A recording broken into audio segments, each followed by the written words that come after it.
এরকম এটা আমাদের বিয়ে বাড়ির গেট, আমাদের ডঞ্চা চুপতে এরকম ভেতরটা দেখো এত সুন্দর। এটা হচ্ছে আফসানা, হলো আমি ওইদিকে খাওয়ার আছে এরকম, ওপরে বউ বসবে। দেখো এটা গেট, খুব সুন্দর লাগছে। এই একটা গেট সামনে, আবার একটা গেট, এই গেটটা কত সুন্দর লাগছে বলো। আবার একটা গেট, খুব সুন্দর লাগছে।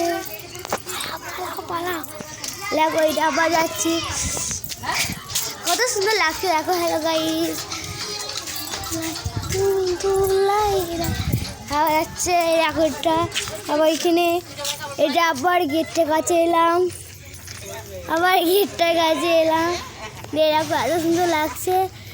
এক ওই দিক দিয়ে বউ আর বর আসবে, এরকম আবার গেটটাকে রেখে দিচ্ছি।